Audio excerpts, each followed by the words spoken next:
जायज़ है, मोबाइल पे भी पढ़ सकते हैं, ज़बानी जब पढ़ सकते हैं, कुरान सामने रखा हुआ है लेकिन आप ज़बानी पढ़ रहे हो तो मोबाइल पे क्यों नहीं पढ़ सकते?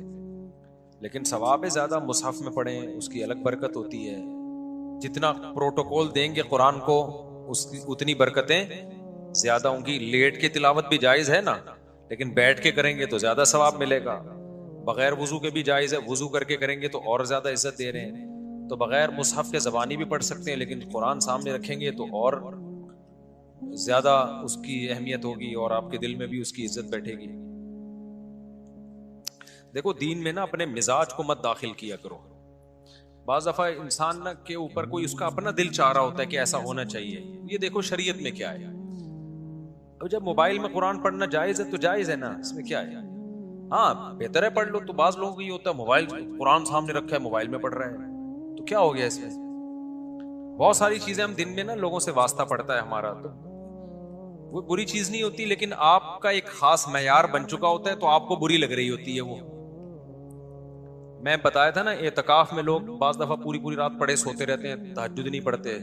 तो हमारी इंतजामिया के बाज लोगों ने कहा ये एतकाफ में आए हुए हैं, तहज्जुद नहीं पढ़ रहे। तो मैंने कहा नहीं पढ़ रहे तो क्या है, तो पढ़े रहने दो, फजर तो पढ़ रहे हैं ना, पढ़ लें, अच्छी बात है, उनको समझाओ, लेकिन नहीं पढ़ने से आपको तकलीफ क्यों हो रही है। ठीक है ना, ये तकलीफ होना गलत है।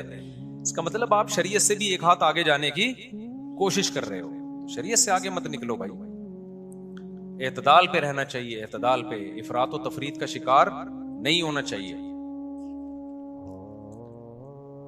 शरीयत का हुक्म है कि खाना सामने आ जाए ना, भूख लग रही है और खाना ही सामने आ गया तो आप जमात छोड़ सकते हैं, खाना खा लें आप। इसका मामूल बनाना जायज नहीं है। लेकिन अगर कभी ऐसा हो गया कि भूख भी लग रही है और खाना इत्तेफाक से उसी टाइम पे आ गया सामने, अब वो छोड़ के जाएंगे, खाना भी खराब हो जाता है, ठंडा होता है, बाद में दोबारा गर्म करना पड़ता है। बाज़ दफ़ा ये होता है दिल भी नहीं लगता नमाज में कि यार उधर खाने की तरफ तवज्जो रहती है। तो नबी सल्लल्लाहु अलैहि वसल्लम की सही हदीस है, इज़ा वुज़िअ अत-ताम इज़ा वुज़िअ अल-अशाउ फब्दउ बिल-अशा, कि जब रात का खाना रख दिया जाए तो खाना पहले खा लो। नॉर्मली इसका मामूल नहीं बनाना चाहिए, कभी इत्तेफाक से हो गया तो फिर भी कोई लोगों को तकलीफ हो रही है, नहीं जी हमारी जमात, हमारी जमात, तो ये इसका मतलब है आप शरीयत से दो हाथ आगे जा रहे हो। मुझे याद है हमारी किसी ने दावत की, बहुत पुराना वाकया, 20 साल तो हो गए होंगे इसको, बल्कि इससे भी ज्यादा। तो जब दावत की ना, मैं मदरसे में नया नया फारिग हुआ था पढ़ के, तो हम सब बैठे हुए हैं और भी कुछ उलमा को बुलाया, कुछ दोस्तों को बुलाया, बिरयानी तैयार हो रही है ना, हम बैठे हुए हैं, उनको पता नहीं अकीका था, वलीमा था, कि अब तो खा के याद नहीं रहता क्यों बुलाया था, किस सिलसिले में, तो खाना याद रह गया जाता है। अब हम जब बैठे हुए हैं तो इत्तेफाक से खाना पकने में घर की खवातीन खाना पका रही थी, देर हो गई। अब जब गरम गरम खाना ला के, सालन भी था उसमें, बिरयानी भी थी, दस्तरखान पे रखा है, उधर एकदम अजान।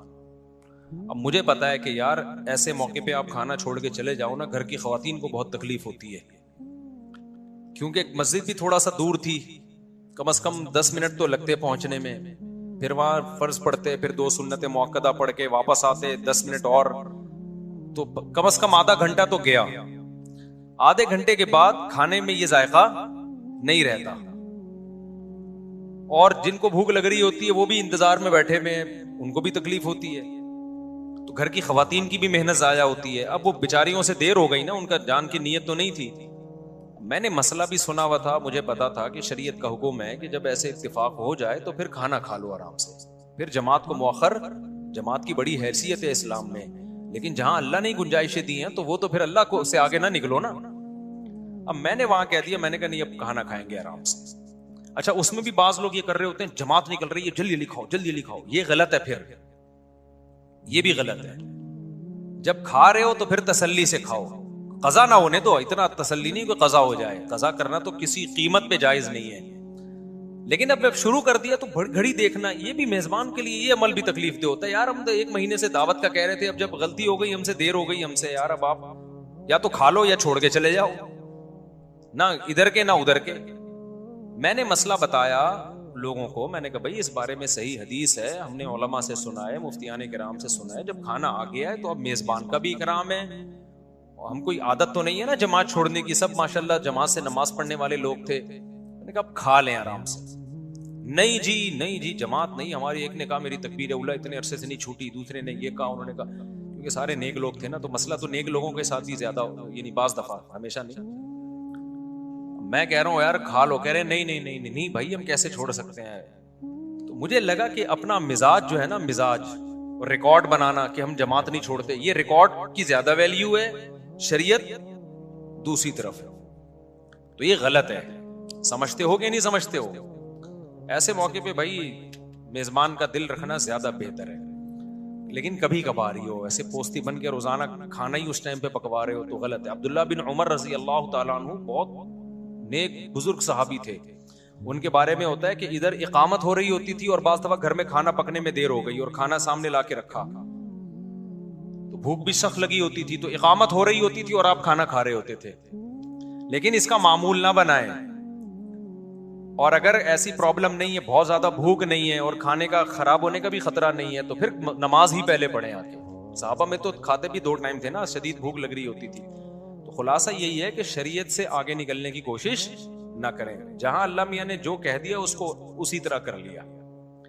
नफली रोजा तोड़ना, बाज दफा कोई आपका बहुत करीबी दावत करता है, तो फिर सुन्नत है ऐसे मौके पे उसका दिल रखने के लिए, अगर आपने रोजा रखा हुआ है ना नफली, तो आप तोड़ दें रोजा। वो आपके बहुत ही करीबी हैं, मामू हैं, चाचू हैं, आपकी वालदा हैं, आप कहीं से आए थे, आपकी वालदा ने कोई स्पेशल खाना बना लिया उस दिन, आपने कह दिया मेरा रोजा है। अब वालदा का दिल टूटता है, बाप का, मामू का, चाचू का, ये जो मुकद्दस रिश्ते हैं, या कोई बहुत ही करीबी दोस्त है आपका, तो ऐसे मौके पे शरीयत ने कहा भाई नफली रोजा है तो उसको तोड़ा जा सकता है। लेकिन हनाफ के नजदीक बाद में कज़ा की जाएगी। दीगर अइम्मा के नजदीक कज़ा नहीं है, लेकिन हनाफ के नजदीक बाद में कज़ा है, क्योंकि इमाम हनीफा कहते हैं ये भी नजर ये फेल ही है। मन्नत जैसे जबान से मानी जाती है तो अमल से भी होती है। तो जब कोई अमल जब तक शुरू नहीं किया वो लाजिम नहीं होता, लेकिन जब शुरू कर दिया तो उसको कंप्लीट करना लाजिम है। तो यहां आपने तोड़ा है शरीयत की वजह से, लेकिन कंप्लीट करना पड़ेगा, क्योंकि ला तुबतिलू अमालकुम, कुरान कहते हैं अपने अमल को जाया मत करो। तो ये बाद में कज़ा कर लें इस तरह। समझते हो कि नहीं समझते हो?